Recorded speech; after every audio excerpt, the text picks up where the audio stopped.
सकाळी उपाशी पोटी फक्त तुम्ही 1 ग्लास हा ज्यूस प्या. यामुळे वजन कमी होणार आहे, मेटाबॉलिझम वाढणार आहे. सगळ्यात महत्त्वाचं तुम्हाला अकाली पांढरे केस होत असेल, ते सुद्धा नाहीसे होतात आणि तुमच्या शरीरातील विषारी घटक बाहेर पडतात आणि तुमचं जबरदस्त पद्धतीने वेट लॉस होतं. तुम्हाला मूळव्याध, कॉन्स्टिपेशन यासारखं सुद्धा होत असेल, तर तुम्हाला हा ज्यूस फक्त 1 ग्लास प्यायचा आहे. टेस्ट एकदम जबरदस्त आहे. तुम्हाला असं वाटणारच नाही, की हा वेगळा काहीतरी लागतोय. अगदी तुम्ही मार्केटमध्ये जशी ज्युसेस पितात तशी याची चव लागते. पण मार्केटच्या ज्यूसमध्ये असतात भरपूर सारे साखर, कॅलरीज. पण याच्यात कॅलरीज नाही आहे, तर भरपूर सारं फायबर आहे आणि सगळ्यात महत्त्वाचं व्हिटॅमिन सीने परिपूर्ण असा आहे. चला हा ज्यूस कसा बनवायचा ते बघूया. हा जो काही कोहळा आहे याला व्हाईट पंपकिन सुद्धा म्हटलं जातं आणि याच्यामध्ये जसं की कलिंगडामध्ये 90% पेक्षा जास्त पाणी असतं, तसंच याच्यामध्ये सुद्धा 90% पेक्षा जास्त पाणी असतं. याच्यामध्ये फायबर भरपूर आहे, त्यामुळे पोट आपलं खूप वेळ भरलेलं राहतं. याच्यामध्ये एकदम कमी कॅलरीज आहे, त्यामुळे वजन नियंत्रित ठेवण्यास मदत होते आणि याचा जर तुम्ही रिकाम्या पोटी रस पिला, तर मेटाबॉलिझम वाढतं. शरीरातील जे विषारी घटक आहेत, ते सुद्धा बाहेर टाकण्यास मदत करत असतात. हा जो काही भोपळा आहे, एकदा जो तुम्ही आणला ना, कोहळा आपण म्हणूयात, हा हिरवा भोपळा माझ्या तोंडातून निघतोय. एकदा आणला की हा एवढा पूर्ण कोहळा तुम्हाला एका व्यक्तीसाठी हप्ताभर आरामशीर पुरतो.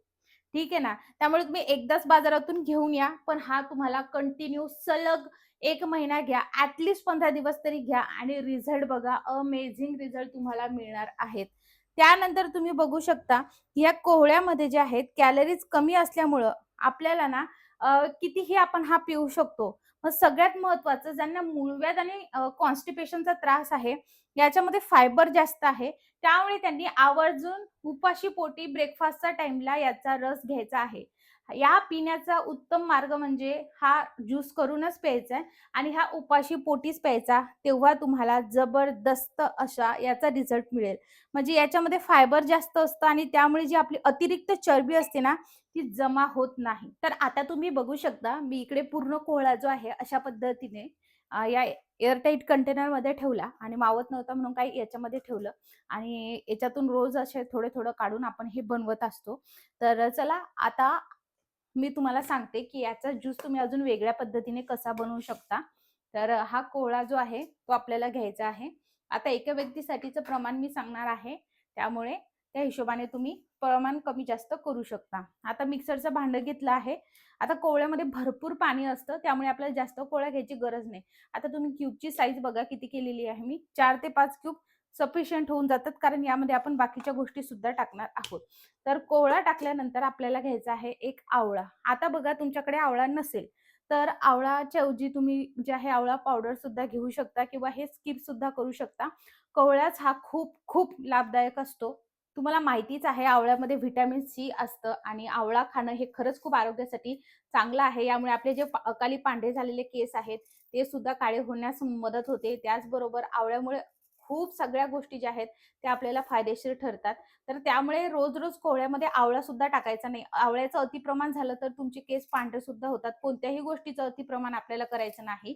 त्यामुळे जेव्हा तुम्ही कोहळ्याचा ज्यूस हा रोज पिता, तेव्हा त्याच्यामध्ये रोज आवळा टाकायची गरज नाही. एखाद्या वेळेस टाका. हप्त्यातून 1 ते 2च दिवस आवळा यामध्ये तुम्ही टाका. याची टेस्ट अजून वाढण्यासाठी आणि बाकी पोषण तत्वाचे मीन्स याच्यामध्ये जे पदार्थ आपण टाकतोय, त्याचे गुणधर्म आपल्याला भेटण्यासाठी, आपल्या शरीराला भेटण्यासाठी आपण यामध्ये थोडे चेंजेस करत आहोत. कारण उपाशीपोटी आवळ्याचा ज्यूस पिणं सुद्धा खूपच इम्पॉर्टंट आहे. एक पूर्ण टाकलेला आहे.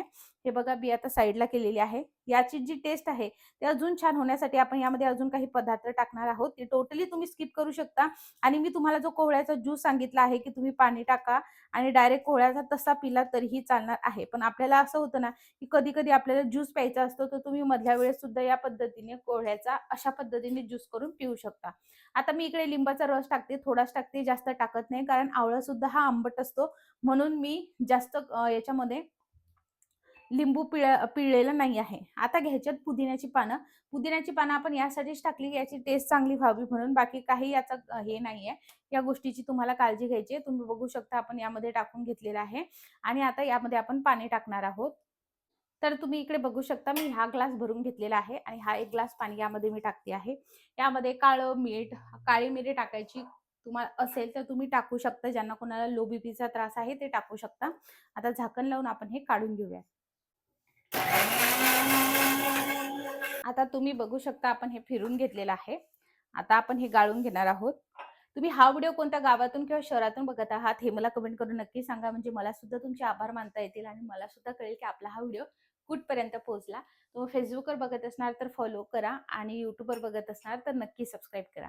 गाळणी घ्यायची आहे आणि आता आपल्याला हा गाळून घ्यायचा आहे बघा. कारण या पदार्थाचा पूर्ण अर्क आता यामध्ये आलेला आहे आणि तुम्ही कलर बघू शकता. खूप छान कलर आणि खूप सुंदर अशी चव याची असते. उपाशी पोटी तुम्हाला फक्त हा प्यायचा आहे. त्यानंतर 30 ते 40 मिनिट तुम्हाला काहीच खायचं नाही. ब्रेकफास्ट जो आहे तो नंतर तुम्ही करू शकता. त्यामुळे उठल्याबरोबर घेतला तर तुमचं सगळं कामं सकाळचे थोडासा टिफिन वगैरे असेल तो होईपर्यंत तुमचे 30 ते 40 मिनिटं इझिली होऊन जातात. त्यामुळे उपाशी पोटी हा ज्यूस नक्की घ्या आणि तुम्हाला असं वाटलं दुपारी तुम्हाला काही ज्यूस प्यायचा वगैरे तर तो सुद्धा करून तुम्ही पिऊ शकता दुपारच्या टाईमला. छान असा थंडा करून फ्रिजमध्ये ठेवून सुद्धा तुम्ही हा पिऊ शकता. टोटली तुमच्यावरती आहे. आता हा जो काही चोथा आहे, हा आता फेकून देऊ शकता. याच्यातला पूर्ण अर्क आता ह्या पाण्यामध्ये आलेला आहे. हा ज्यूस बघा किती जबरदस्त पद्धतीने झालाय. तुम्ही बघू शकता आपला हा ज्यूस तयार झालेला आहे. आता हा ज्यूस आता आपण एन्जॉय करूयात. आता बऱ्याच जणांचे काही प्रश्न आहेत, की हा जो ज्यूस आहे हा तुम्ही फ्रिजमध्ये ठेवू शकता का? आणि नंतर पिऊ शकता का? तर जेवढा तुम्ही फ्रेश बनवलं ना तेवढं चांगलं आहे. तसंही आपण काय करतो तर कोहळा आपण फ्रिजमध्येच ठेवलेला आहे. तो ऑलरेडी थंड आहे.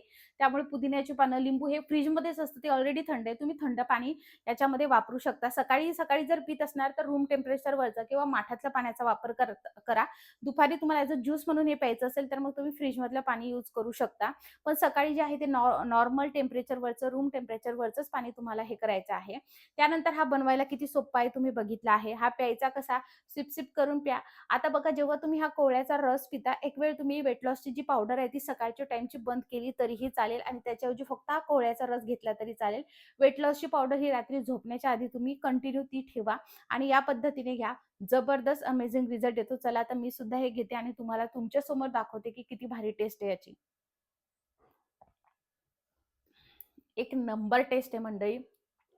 खूप जबरदस्त लागतो बघा. म्हणजे असा ज्यूस तुम्हाला बाहेर कुठेच मिळणार नाही. फक्त भरभरून साखर राहते, पण हा एकदम अमेझिंग आहे.